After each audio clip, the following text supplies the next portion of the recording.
very much when you eat. I said, oh, good point. You know what? Control. I don't have to eat as much. Hey, how's it going, everybody? This is Francisco Ortega. You're joining us on the first episode of the year for the Anointed Men's podcast. Want to start off by saying, sorry, my apologies. I know there's been a lot of things going on in my life, personal and professional, so I haven't gotten around to actually podcasting. So again, my apologies. And today we have Bruce Guillory from Healthsource chiropractic here joining us, and tell us a little bit about what it is that you do. All right, so I'm a chiropractor, and I have been for, going on 35 years, I guess, now. Okay. And I practice up in the Atascocita area. I've had an office in Atascocita since the year 2000, and I've been located at the place I'm located at now since 2008, I believe it was, or 2005. 2005, yeah. Okay, there you go. Yeah. Nice. Yeah. So what exactly do you specialize in? Well, largely as a chiropractor, what we see most of is musculoskeletal complaints, neuromusculoskeletal complaints. Neck pain, back pain are the most common. Some of the more common things that we see, shoulder problems like a rotator cuff issue, knee issues, sprained knee, things of that nature, hip problems. We even see a lot of foot problems too over there as well. So that is our hook in the water, is pain. That brings people into our office. Yeah, for sure. I actually follow a guy on YouTube. His name is called Stop Chasing Pain. And I've learned so much about him in the past course of 2 years, because there's things that I didn't even know. Like, for example, like people that are dealing with long COVID, they're dealing with this thing called fasciitis. Fasciitis, yeah. Yeah, fasciitis, there you go. And so like I've been experiencing it myself. And so I've never dealt with these ongoing symptoms before. Right. So it's been a learning process that I've gone. And he just puts all this information out that you don't generally get with specialists or doctors. So yeah, I think I follow him also. I haven't seen any of his stuff in a while. You know how social media is. Sometimes you fall out of their feed line, the algorithm. And I'm almost positive I am a follower of Stop Chasing Pain, but I just haven't seen it. He's been around for a long time too. I think he was podcasting before anybody was even podcasting. Oh, so interesting. Okay. So, he puts a lot of good content on and stuff like that. So as far as just bad health, chronic disease, obviously there's not one determining factor that, it could be an array of things. What would you say is one of those factors that plays into that? Well, there's a 5-pronged approach to health that we teach at our office, and one of them is the big key.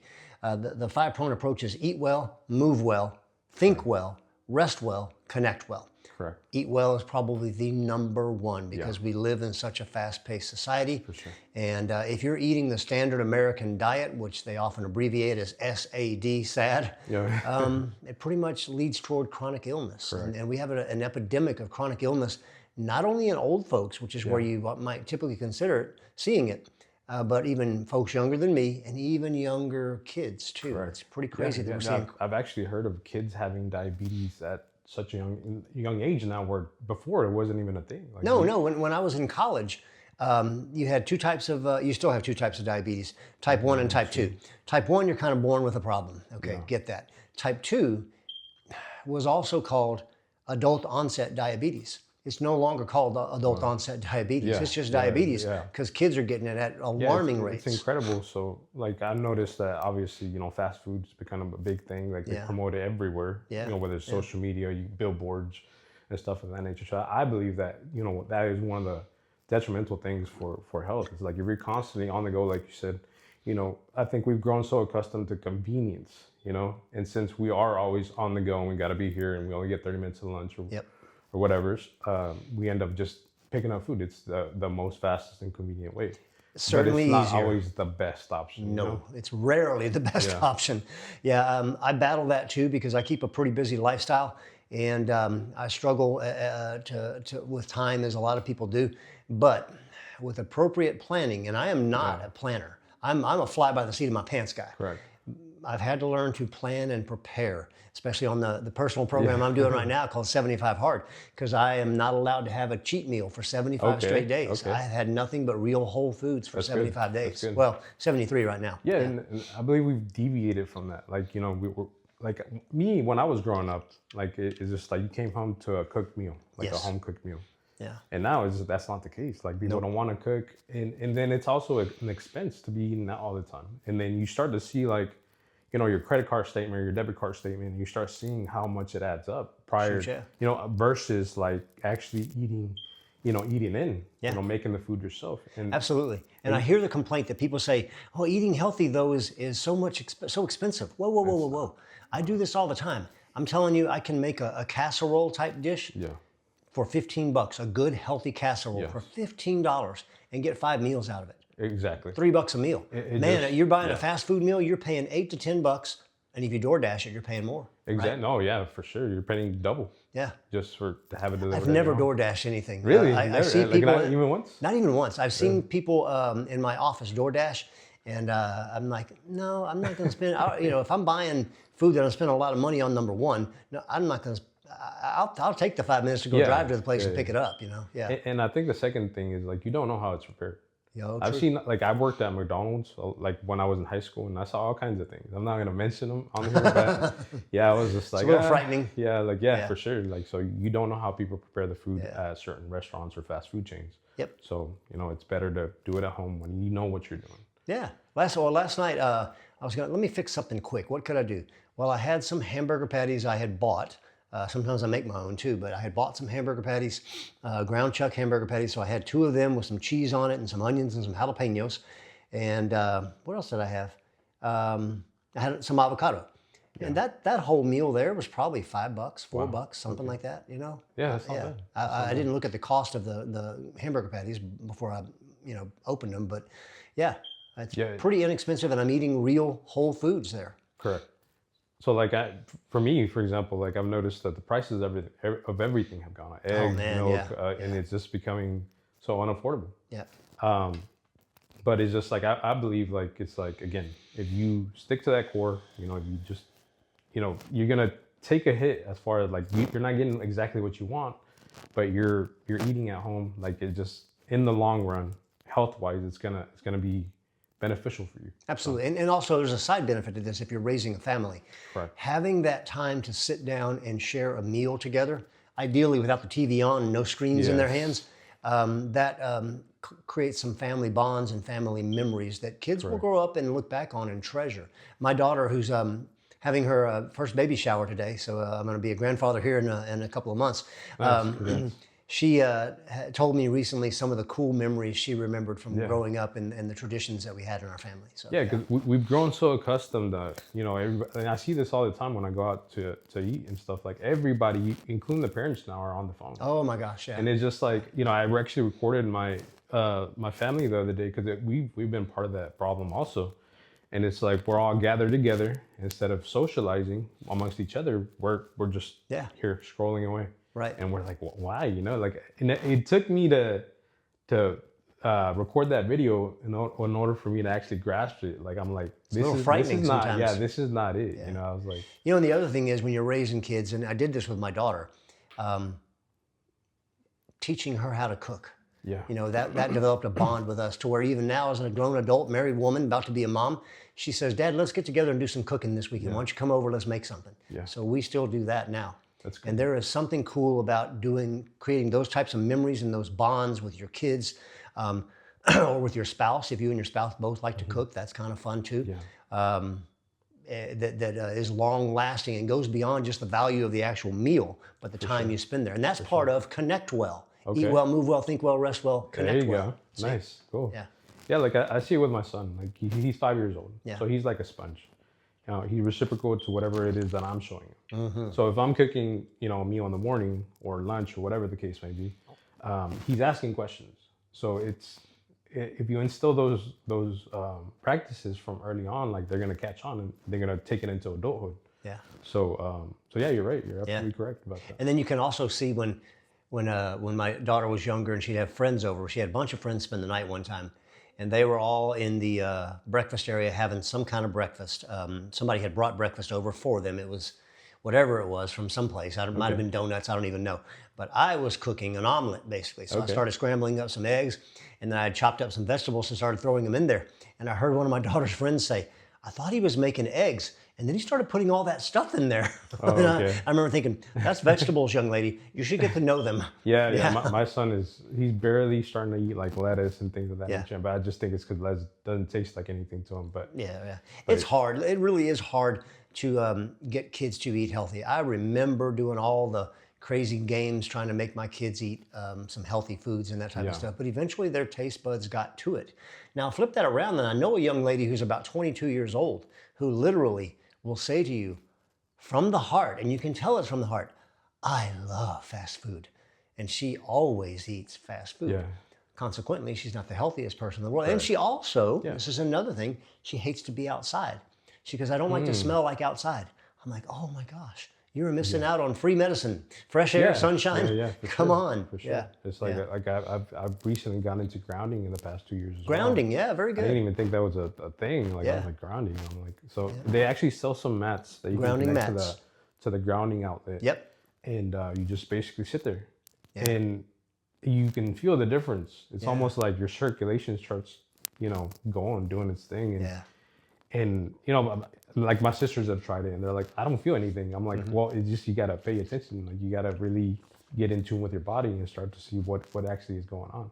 And people who really take good care of themselves are more in tune with their body than people that aren't. And so they'll notice those sorts of things more, Francisco. They really will. People that have been under care chiropractically in my office, when I get them feeling well and they feel very mobile because we've got the joints moving, they begin to notice when they are just a little bit off. Sometimes they're like, I just don't feel quite right. And same thing with me. I can tell that too. Yeah, so like my mom, for example, like she ended up getting sick around the same time with COVID. We've been trying different just biohacks, different supplements, just different practices. Like even just with the water, for example, like I know like I've recently found out like water contains like microplastics. Yeah. And so it's like we've been drinking bottled water since I can remember. And so all these things are bioaccumulative. So we recently invested in reverse osmosis filtration system. Yep. And you can definitely taste the difference from this kind of water versus bottled water. Like you can actually taste the plastic in the water, bottled water. Isn't that crazy and kind of frightening? Yeah, and it is. But it makes you think, like, I don't know, like I've been labeled a conspiracy theorist before, but I've come to find out like it's not. The FBI actually labeled conspiracy theorists for a reason, but they were actually what they were, just information gatherers. Yeah. But they had to label them something, so then they ended up labeling them that. So, I've done a lot of research since the whole long COVID thing started, and I've been fascinated with all the findings that I've found out and different resources and things of that nature. So definitely eating is probably the number one thing that is a problem in our culture. I always hate saying this. I realize that I'm getting older now, but when I say back when I was a kid, having a fast food meal was a treat every now and then, And I admit I fell into it at one point in my life when I was in my 20s and early to mid 30s, to where I was having fast food pretty regularly, either for lunch or dinner. Good Lord knows I love me some Popeye's chicken if I could get half a chance at it. That's just not the way I want to eat all the time, though. Right. I will say this too. Sometime last fall, I told my staff, I said, I'm going to get lunch for us today. And so we went to a local hamburger joint, not fast food, but I guess it is fast food. It's not a franchise. Okay. Is what I mean to say. And they make really good burgers there. Okay. And most of the time when I go to a place like that, I'll get the burger, but not eat the bun. I'll eat the burger and the lettuce and tomato and the onions. This time I decided, I haven't done it in a while. Let me do it. And so I ate the whole hamburger and I ordered onion rings because those places like that have some good onion rings. Brother, when I say I was bloated and miserable for 2 to 4 hours after that, it was not fun. Yeah. And here's the really interesting thing. Although I felt bloated, I got hungry pretty soon too, even though I was bloated. Yeah. And what we know about processed foods, ultra processed foods these days, is that there are things in them that don't fill you up. It may give you gas, and make you feel bloated and uncomfortable, but you don't get the satiety or satiety that real food will give you, meaning the feeling of fullness, satiety and satiety. Versus if you eat real food, you will stay satiated longer. Correct. And actually, because a lot of times I post on my social media meals I'm having. Why? Because I want people to see that I don't just, because I eat healthy, I'm not just eating salads and making green smoothies all the time. I'm good with doing those, but that's not what I do. So I make really good meals, and I want to show people you can eat really awesome meals and be healthy. But one of my patients who saw it said, hey, listen, I noticed that you don't eat very much when you eat. I said, oh, good point. You know what? I don't have to eat as much when I'm eating real food. Correct. Yeah, correct. It keeps me full longer. That's 100%. Like, and I think it correlates. Like, for example, you're in the health, you're in the health field, right? And the wellness health field. Like, it's hard to try to believe someone that, again, is morbidly obese and they're talking about health. So the way you do it is like you follow what you preach. I do my best, that's for sure. Yeah, and so that's, I commend you for that. Yeah. Because not a lot of people do that. Yeah, so it's not easy because it's basically you're having to buck the trend of what everybody else does, correct. For sure. And people look at you weird. And then I start thinking sometimes, why is it weird to eat real food, but not weird to drink Coca-Colas all the time and have fast food? We have really flipped that switch in our culture. And I think companies have marketed in such a way where it's just become a normalcy. Like I do believe it. Like it's plastered on everything. It's plastered on social media. It's plastered on billboards. It's just become a norm to be able to drink a Coca-Cola with anything else. And it's not right. It's not right. No, it's just like a Western way of thinking. I love Dr. Pepper. I do. I love Dr. Pepper. But a couple of years ago, when I first did the 75 Hard program the first time, as I reached toward the end of it, I said, okay, so what am I going to do with my life now differently after doing this? Well, I haven't had a soda since then. Oh, wow. So, yeah, okay. none. That's good. And I probably had 1, 2, maybe 3 times in a month maximum prior to that, but I just totally cut it out. I said, I just don't want to do that to myself anymore. And there's actually great, like, for example, there's a reason why I put that on there, like, because I wouldn't offer something that, again, and you actually check the ingredients, and they're not that bad. It's still at the end of the day, it's still soda, it's still in an aluminum can or whatever, but. Hey, listen. Yeah. Every now and then, okay, so here's my rules on eating. Eat real food, not too much at one time. Yeah. Every now and then break the rules. Brother, when Thanksgiving comes along, I make a really good pumpkin pie. Okay. There ain't nothing healthy about that pumpkin pie. By the way. There's nothing healthy about it, but I'm gonna have some every year, I think I was introduced to pumpkin pie like when I was like 6 by one of the coworkers of my mom. And I'm like, what's pumpkin pie? I know what a pumpkin is, but I don't know what pumpkin pie. And man, I loved it. I it's so good and so bad. Year, It's so good and so bad at the same time. Yeah, right? for sure. Totally get it. Totally. About a year or so ago, even my mother passed away. She had lived 95 wonderful years. Wow. Okay. And my daughter, I called my daughter to tell her, and that mom had passed. And about 30 minutes later, I get a phone call back from my daughter. She goes, "Hey, Dad." She said, "We'd like to come by." She and her husband. "Can we bring you some ice cream?" I said, "Yeah." She goes, "We'll bring you a banana split. I remember you like banana splits." Absolutely, I do. Yeah. So it doesn't mean you can't have some of those things, but I phrase them as tasty toxins. Okay. Because that makes me remember this is toxic. I don't want to do a lot of this. It's tasty toxins. So, and it's something so simple as to just turn the label around and look at what the ingredients are. Yeah. And like I was guilty of this before also, like I'd just be like, hey, that looks good, this looks good, like let me take this. But then once you actually start paying attention to the details and you're like, oh, this is what's in it, and like this is bad, and you start kind of just identifying, it almost turns like kind of like a matrix kind of thing, like where you just start acknowledging the bad ingredients, and it's just like now I'm more privy on what it is that I get as far as my groceries. Label reading is really, really important. It's so crazy what's in some of these foods. I call them edible food-like substances. Yes. And some people will even buy, like, this is a biggie that I've really paid attention to recently. I've recently gotten into eating plain Greek yogurt with fruit in it, like some frozen berries. I'll put in there with the berries. I buy them frozen, but they're defrosted when I put them in there. Or today I had some grapes with it. A lot of people go buy yogurt thinking it's healthy, but when you look at the ingredient list, there's all kinds of stuff in there. My yogurt, you know what it says under ingredients? Cultured milk.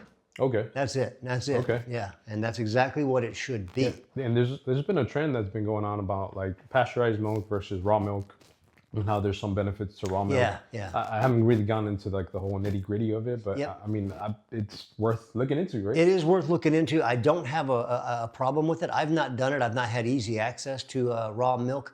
I do buy milk that's grass-fed, grass-finished. Correct. Yeah, I do.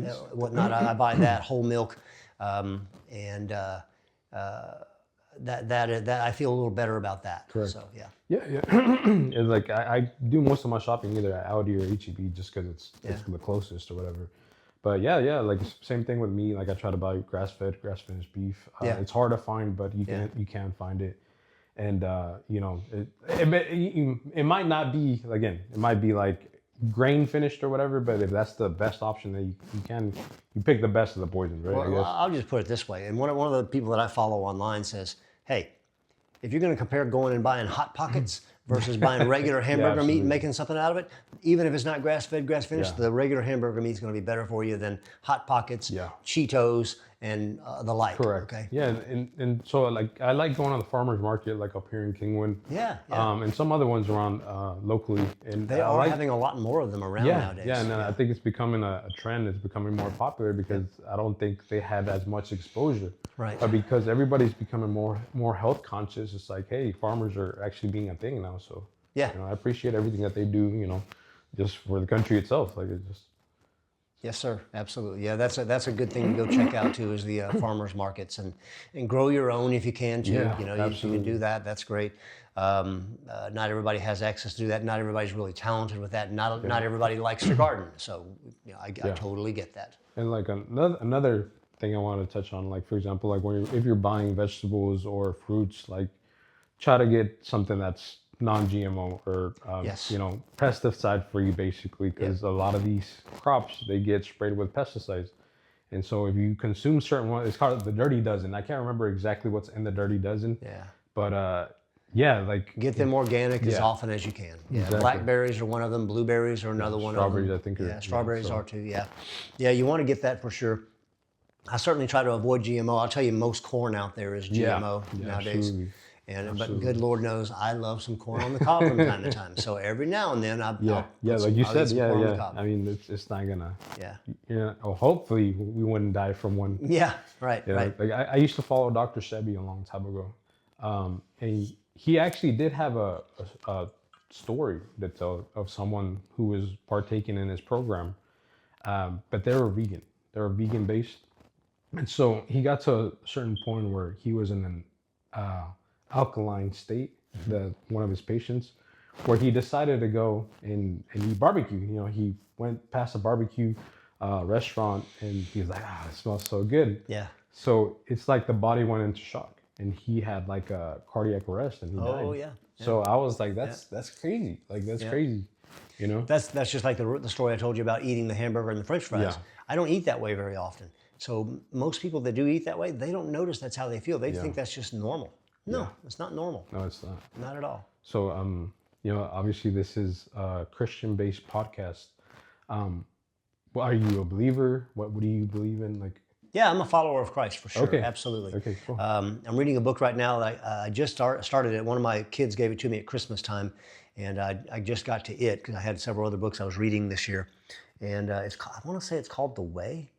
Okay. I can't remember, but anyway, it speaks specifically about really becoming a disciple of Christ, and not just accepting Him as your Lord and Savior, but also following Him and living and being with Him, spending time with Him, and making sure that you're trying to live a more Christ-like life. Correct. Yeah, and that's a never-ending game. Just like taking care of yourself is a never-ending game. Correct. I still at age 60 am going, you know what? I need to tweak this in my lifestyle. And as a 30-plus year follower of Christ, same thing. I'm like, oh gosh, I need to tweak this. That's not right in my world right now. And we never actually, no one ever talks about religion, right? You just go about, your business and you talk about general things.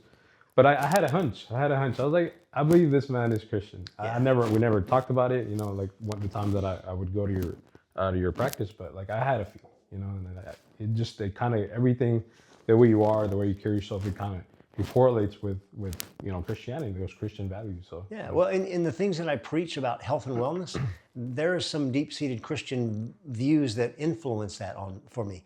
I read a book maybe 20 years ago now, and it was written locally by a Christian. And the book was called Every Body Matters. Separate words there, not everybody, but every body matters. Correct. And it's spoken there about you are called to do certain things. Yeah. If you don't take good care of yourself, you cannot show. Yeah. Things. So the way I preach that to my patients is, because many of them are not going to be believers, I just say it this way: listen, you have different roles you have to play and get to play every single day. You're a mom, you're a dad, you're a brother, you're a sister, you're a coworker, you're a boss, you're an employee, you're a friend. You need to be able to show up at your best there. Just like when they come to see me, as their doctor, and I put my hands on them, I'll ask them, I'll say, listen, when you come in to get an adjustment from me, and I put my hands on you, how much of me do you deserve to get percentage-wise? 100, I guess. Well, absolutely. You're paying for it. You deserve 100% of me. How much does your spouse deserve to get of you? 100%. How much do your kids deserve to get of you? 100%. Correct. How can we do that if we're not taking care of ourselves and we're not able to show up at our highest and best version? Correct. Yeah. Correct. I absolutely agree with that. So everybody matters. Yeah. So one of my little sayings in my head is, everybody matters, so treat them that way. Correct. And every body matters, so treat yours that way. And like the word says, our body is our temple. So if you don't take care of your temple, then This body's it may not be a gift to anybody else, but it's a gift to me. So I got to take care of it. It's the only one we have, right? Right. This is it. This is the only one I get. That's good. That's good. Yeah. So were you raised like a Christian? Or? You know, I was born and raised in a Catholic household. Okay. And we went to church every single Sunday because that's what good people do. Okay. So when I was a young adult, I started going to Catholic church because I was good people, and that's what good people do. Okay. It really didn't work very well for me in the long haul. And eventually I got the message about following Christ and being a disciple of Christ and being a Christ follower. And so in my 20s, I literally stood up and committed my life to Christ. Because when my experience, and I don't want to, listen, I'm not here to judge any specific version of Christianity, Catholicism, Protestantism, whatever. But the way that I was brought up, you went through First Communion and confirmation and those sorts of things because that's what you did at a certain age. I made an adult decision at one point to become a follower of Christ. So, yeah. And so, like as I mentioned before in the podcast, like I was also raised Catholic, but it just always felt real methodical. Yeah. I never really felt like hyper connected. I was just like, I have to do this, I have to do that. But there was never no explanation of why. So it was just like, no, you have to do it. Like, I'm like, but why, And there was never really any answers. And so like I obviously deviated from that, and I came to the Christian faith in 2012. Yeah. And as I've also mentioned in the past, like I was in and out. Like, I'm telling you, it was like until 2 years ago where I was like, no, I have to take the walk seriously. Because it's like every time I would step away or back away from the walk, it's almost like the reprimands became more severe. Interesting. Because it's like I feel like I've known since I was a kid, like I've had a purpose, I've had a calling in the kingdom of God, but I try to everything in this world to avoid that. Yeah. But everything led back to it. So we're here now, So yeah, right. Praise God. Yep. The journey is different for all of us, for sure. Yeah. And then, like I know you've kind of mentioned in the past that you've been divorced. Like how do you want to talk about that? Or is that? Yeah, I can. Okay. It's just one of those things where we raised kids and ran a business together, and that's kind of the way that the relationship was in the last decade of it, and that sort of thing. And there's mistakes made on both sides, without a doubt. There's always that. I'm not proud of those moments. It is what it is, and I would have done things differently. Hindsight's 50-50. I mean, hindsight's 20/20. So I would have done things differently if looking back on it now. But it is what happened. So now I have to move forward from where I am. Marriage is not easy. No. Like I have recently gotten married, and it's not easy. It's like you have to sacrifice, your wants, your desires, for the greater good. Yeah. Right? Yeah. And they have to as well. Yeah, so, mistakes that were made, and this was a long marriage too, were one, I believe you should always be your spouse's biggest fan. 100%. For sure. And I'm not gonna say who did what, okay? Yeah, but no need. there was a lack of that in our marriage, and communicating feelings and how things make you feel should be done also very regularly. Yes. And that's also something that was not done very well. Because like I've always heard, communication is key. I'm like, I don't believe it is. You can communicate all you want, but if the other person is not comprehending, like then there's lots of communication. The communication is not complete until the other person can regurgitate back to you exactly how you feel about something. Exactly. So it's it's not like my parents have been married 53 years now. Nice. Beautiful. And so, but it hasn't been easy. Yeah. And they've gone, they've been through a roller coaster of just life. They've had their low points or high points, and but it's a wonderful thing to be able to see that. Like I had that prime example. It is really cool to see that. My parents were married the same the same amount of time until my dad passed away, and 50 plus years. And it is really cool to see that. Yeah, you don't see that nowadays. Yeah. And it's so unfortunate because that's how it should be, or at least you would hope that's how it would be. But it is what it is, right? Is there something that you'd like to kind of add onto, like, just if you want to speak about something that you would kind of want to leave the viewers with, like? Yeah. The lifestyle that has developed in our Western culture, developed culture, is pretty much antithetical, the exact opposite of the way we are genetically designed to live. A lot of times when I'm talking to my patients who have sedentary jobs, because we do have so many more sedentary jobs nowadays than we did before. Years ago, people that worked in refineries had to walk around to different reactors and check a gauge, adjust a valve, and that type of thing. Now it can all be done from a computer with your Dr. Pepper and your Cheetos sitting right next to you, right? Absolutely. So one of the things I talk about with my patients who have sedentary jobs and lifestyles is that we have to find ways to move throughout the day. And so that's why I have Eat Well and Move Well wrapped up in there.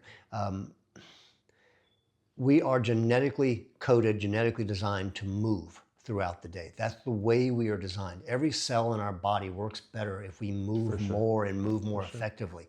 We are culturally conditioned to sit on our rusty, dusty backsides and work or binge on Netflix or scroll TikTok, those sort of things. And I'm guilty of doing that kind of thing too. I can do that just as easily as anyone. Yes. So we have to battle against the cultural conditioning is what I would have to say. For sure. Because if you think about how we're culturally conditioned, are we culturally conditioned to eat well? No. Are we culturally conditioned to move well and move often? No. We are not culturally conditioned to learn how to handle stress very well. And matter of fact, scrolling on TikTok creates stress and anxiety in people's brains. Correct. Eat well, move well, think well. We are not culturally conditioned to get good rest either. Yeah. And we have become very, very, and we saw this, how the serious negative effects of it during COVID. We were very, very secluded from our neighbors. Correct. I can remember at our house growing up as a kid, my mom and dad on the weekends would always sit outside in the evenings and sit in their lawn chairs and have a beer. And neighbors would come out and come have a beer with them or whatever it was, and just hanging out with them. And we were culturally conditioned to be outside and play also. We were booted out of the house at 9 a.m. on summer mornings to go outside and play. And we weren't to come back in unless it was time to eat, sort of thing. Yeah, so all of those things, if people could just realize that the way we're living right now is antithetical to good health and just start doing the opposite of that, it would probably help them a whole lot. Correct. Yeah. I totally agree with that. Again, we've been conditioned to live a certain way. Yeah. But it's just like there's always a structure and an anti-structure. And so God says one thing, the devil says another. Yeah. So I've tried my best to orient myself towards that godly lifestyle. And it covers so many areas. Like it's not just health. It's just like you said, having fellowship. Yeah. Having camaraderie with your neighbors. Yes. That even though they might not be believers of Christ, like, hey, you can plant a seed, right? Absolutely. So like I've always and I've been guilty of it too. Who did Jesus go hang out with? Yeah, the sinners, tax collectors. Come on, yeah. So that's he didn't sit in the synagogue all day long and hang out with believers, and I've been guilty of that too. Like there's been times where I could have maybe gone and said hi to the neighbor or something, but it's been, I'd say 4 or 5 years, no, probably longer. 2019. Yeah, 7 years here already. Yeah, okay. Wow. And I've never really kind of but saying hi and bye. But so it was a fault of mine. Yeah. When I shouldn't, and I know what I should be doing. And so, everyone falls short, right? Yep. But Yeah, for sure. Yeah, live and learn, as they say. You know, you make mistakes and you go, maybe I shouldn't do that, or maybe I should do that a little better next time around. In the time that I have actually acted on things like that, like you see something wonderful. Like even if it's like, for example, one time I was working in one of my districts because I work for the water company, and there was a guy like those streets were really narrow, and so I went around the guy because he was like trying to find something in his car. And then like, so I went around him slowly, like, you know, I worked at the refineries. We were always kind of accustomed to, hey, being conscious of others, Right. you know, avoid accidents, etc. And so, I don't know, I guess he was just having a bad day or something. And then like, he seen me passing and then he just starts hollering and cursing and stuff like that. And I'm like, what's this dude's problem? I'm like, what's this guy's problem? And it made me mad. And I was like, oh, no. Like I reversed. I never do this, but I reversed. And it's like, God told me, like the Holy Spirit told me, like, no, you're not going to argue with this man. Go and talk to this man. And so I didn't. And he was just having a really bad day. And I told him, I'm like, hey, what's going on? He's like, no, nothing, man. You should have honked or whatever. Older white guy. And he's like, oh. A grumpy old man. Yeah. And I told him, I'm like, my bad. I was like, my bad.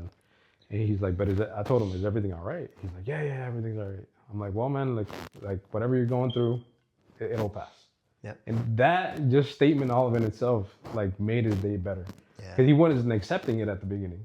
But later on he was like, no, you know what, yeah, you're right. Something is going on and blah, blah, blah. But you know, like, I appreciate what you're saying. Right. And we shook hands and that was it. Like I prayed for him and that was it. Yep. So like just one situation like that if I had reacted in a negative fashion could have turned into an altercation, you know? Good point. So, but because I was led and instructed, you know, by God, you know, the opposite happened. And so, like, moments like that, I recall and I'm like, I always do the right thing. Like, what would How you we do? act and react is so important, you know? Yeah. It's hard sometimes because sometimes things can really, you know, just, it may be your pet peeve, you know, whatever that may be.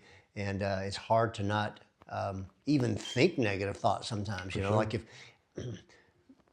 I don't like watching people walk through the parking lot staring at their phone for a lot of reasons, safety reasons for them. And then the fact that they're maybe blocking people because they're not they're walking slow and that kind of thing. I don't like seeing that, and I have to really catch myself to say, okay, maybe they just got a text that they really need to look at because somebody's having an emergency. Correct. Okay, you know, I don't know. I mean, they may be scrolling TikTok. I don't know, but it may be something really important too that they need to look at that time. For sure.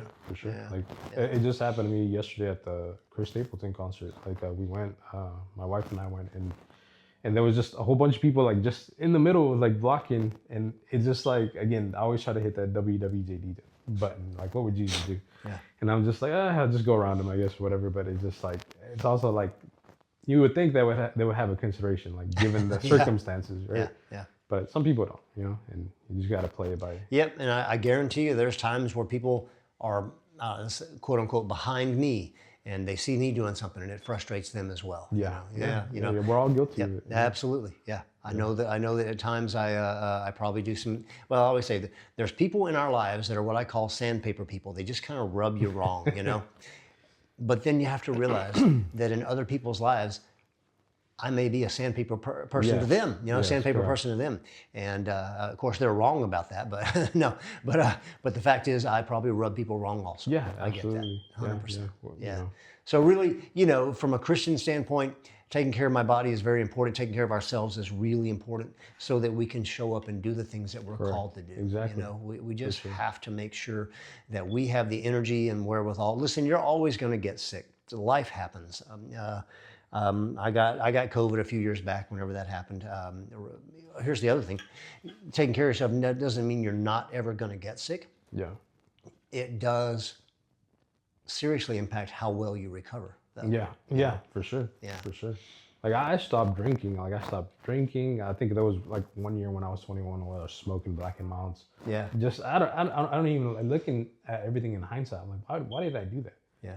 You know, and I guess because it was like living in the moment, right? The heat of the moment or whatever. But like just looking at everything in retrospect, I was like, that was awful. I shouldn't have done that. Yeah. And so it's like as you get older, even injuries, like from when I played soccer, it just kind of, it affects you later on. Oh yeah. And you start feeling it in your body, and it's just man, this is. Your body remembers, has 100% recall for everything you've ever done to it. Yeah, I see that. And I see that. And the older you get, the more things you've done to it, you know? Yeah, Absolutely. for sure. Yeah, you know, yesterday, interesting, I talk about getting out and getting sunshine and fresh air. And yesterday, it's pretty outside right now, but yesterday was gorgeous. Not a cloud in the sky. I went for a walk about 2 o'clock in the afternoon, and I do a TikTok thing from time to time when I'm out on my walks. It's called A Walk with the Doc on TikTok. Okay. And I was talking about getting outside and getting fresh air, sunshine, and movement. 3 really great forms of medicine, I call it. Yeah. And as I'm walking, I'm catching up to this old man who's walking with a rollator, which is a walker with wheels on it, right? And he's out there walking. And I kind of video him from way behind, and I point him out. And I say, that kind of person is my hero, because I don't know how old he is, but when I'm that age, I want to be out moving also, whether I have to use a walker or not. I don't want to use a walker if I don't have to, but if I got to, I'm still going to get out and move. Yeah. And as I walked up to him, I actually turned to him and said, Mister, you are my hero. I said, way to get out here and get moving like this. Oh, that's good. And you know what he told me? What did He said, you know how old I am? I said, how old? He goes, today is my birthday and I'm 80 years old. Wow. And the dude was out there moving on his own. Man, there's no excuse. When you see that, there's no excuse. Everybody has the same 24 hours. Yeah. It's like what you do with those 24 hours. Yeah. You know, and it's like, I like listening to the Joe Rogan podcast. And he says it himself, like, if you want to change your life, like, you have to put yourself in a position to make those changes. Yeah, change your life. You want your life to change your life. Exactly. Is what it comes down to. You make small steps in order for that to happen. So it's just like, again, everybody has the same 24 hours. It's just like, everything else is an excuse, you know? Now, I'd understand maybe if you're bedbound or something like that, then you're limited. Sure. Right? But if we can walk, we can breathe, we can talk, like, you know, man, yeah. we have everything. You know, another reason I just thought of for some reason that I speak about to take good care of ourselves is you don't know what curveballs are coming to you. Yeah. You don't know if you're going to get in an accident of some sort. Yes. You don't know if you're going to get struck with some serious illness out of the blue, you know, a cancer or something of that nature. The better condition that we're in ahead of time, the more likely we are to be able to fight that off and handle it. Correct. So important, you know? Yeah, yeah. And so going back to though showing up at our best, I have a Dr. Bruceism that I quote all the time that says, self-care is not selfish. Because it allows us to show up at our best for all the people that we love in our lives. Like, yeah, just even sleeping at the right times is, like, for example, like I used to sleep maybe 3 or 4 hours when I was looking at the finance. Yeah. And then it was no surprise, like I was starting to have, like, I didn't actually officially have, like, you know, cardiac problems, but I started getting tugs here and there. Yep. And so it was like, well, that's a no-brainer. Like I'm sleeping 3 or 4 hours, taking 2 Bang energy drinks a day. Woo! Yeah, like I did some damage that year, you know. Yep. And I felt it. Getting good rest is when repair occurs. You know? I mean, think about it. When you're sick with the flu or COVID, what is the only thing you really want to do? Your body tells you you need to just sleep. Yeah. Get some rest. We have to power down so we can repair the things that have gone on in our body. Yeah. You know, here's an interesting thing about getting good rest. There are some connections that they're seeing now to lack of good rest and increased chances of Alzheimer's. And they find out now that when we get into the deep, deep levels of rest, and there's a difference between sleep and rest. Rest is when your body reaches certain levels. And when you get into the deep levels of rest, extra fluid is shunted up into the brain, and all of the metabolic waste from the cells expelling waste is washed out when that happens. So that's a good type of brainwashing, right? But if we don't get those types of rest, we don't get that good quality sleep and rest, that doesn't happen as much. And then your brain is not recovering, and you have increased chances of Alzheimer's. Yeah, of Alzheimer's, yeah. So, you know, I've even heard some people say that Alzheimer's is like diabetes type 3. Yeah, certainly diabetes contributes to it. Yeah, out of control blood sugar problems will certainly contribute to Alzheimer's for sure. Yeah, and like I've noticed it with my parents. Like, I mean, they overall try to eat healthy. We got them a filtration system as well. But we're starting to notice certain things, you know, like just cognitive things like, and so, you know. How old are they? My age, 60-ish? My dad's 77 or a little older, okay. My mom's, like about your age, 70, 71. So. Okay. So yeah, it's you know, it's a part of aging. But the brain does slow down as we get older. I mean, I already see a little bit of it in me from time to time, but it doesn't have to get so horrible. Heck, it's my grandfather, although they didn't call it Alzheimer's back then, we now know that's what he had. My dad's dad, my dad's little sister, Aunt Rita, died of Alzheimer's problems. And her daughter, my cousin Lisa, died in her 60s of Alzheimer's type problems. So there's some genetic coding that can be there, but if you live the right lifestyle, you don't necessarily have to get that, because we know there's a difference between genetics and epigenetics. Epigenetics being what genes are actually expressed. And so a great a great phrase that I've heard, or a great way of describing it, is that your genes load the gun, your lifestyle pulls the trigger. Okay. Right. Yeah. So just because your dad and your brother and your uncle and your mom and your cousin and your dog all had heart problems doesn't mean you have to have it. Correct. If you live the right lifestyle. Yeah. And that, I think that's a prime example. For example, like if you live in a household where, let's say just you, unfortunately, your mom and dad were alcoholics, you either have two options, two choices. You're either going to become the next alcoholic, or you're going to become the person that changes that breaks the chain and changes that lifestyle. Yeah. So it's just, lifestyle, man, that's such a key. There was a study done in Europe. I forget what country. Gosh, I need to look this back up. They studied, they followed the lives of adopted kids. Okay. And they asked a question at one point in time: if the biologic parents died of cancer by whatever age, 40, whatever, let's say, what were the chances of that child getting cancer? And they asked the question, if the adoptive parents died of cancer by the age of 40 or whatever the age was, what were the chances of the kids getting cancer? What they found was, if the biologic parents had died early of cancer, there was little to no increase in cancer in those kids. Wow. But if the adoptive parents died of cancer at that younger age, there was like a 5-fold increase in cancer in those kids. Your biologic parents pass on your genes, your DNA, but your adoptive parents pass on a lifestyle. Wow. That's crazy. Incredible. Yeah. That's really good news. It puts the onus back on us to take better care of ourselves, of course. Sure. I'm not trying to point fingers and say, well, it's your fault you got cancer. I would never say that. Goodness gracious. It's not about pointing fingers. It's about saying, hey, there's hope. Yeah. There's hope. I don't have to get that. Yeah, and there's different options. Like, I've even heard of HIFU, which was, and this was probably like a good 10 years back, when I first saw this research about high intensity frequency ultrasonics. Oh yeah. That targets like certain, like obviously it can help people that the cancer spread throughout the body, but if it's focalized on like one organ, then they're able to hit that organ with ultrasound, and it eradicates the whole cancer. Nice. And the recovery rate is not that of like chemotherapy. Like it's a lot more easier. Yeah. And so, going back to the conspiracy theory, like, I asked myself, like, I saw this 10 years ago. Why don't we have that here? And it begs the question, like, what's going on here in the United States where we don't have these sort of treatments? Yeah. It's a little frightening when you think about the money behind some of this stuff.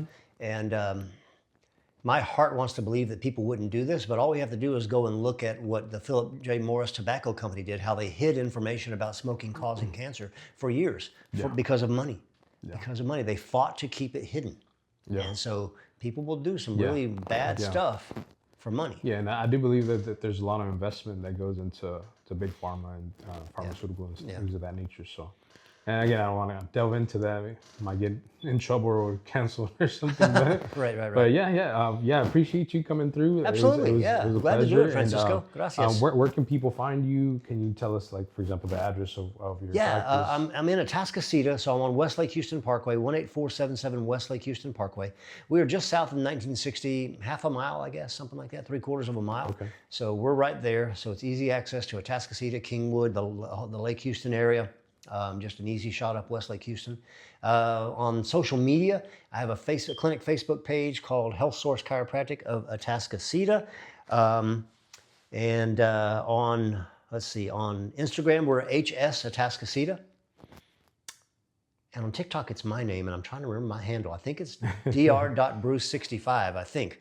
But if you try to find Dr. Bruce Guillory, you'll probably find it. And if you can't remember right now exactly, you can always send it to me, and then I'll post it on the actual video on YouTube. So again, thank you for coming through. All right, guys, that was another episode of the Anointed Men's Podcast. Thanks for tuning in. Thank y'all.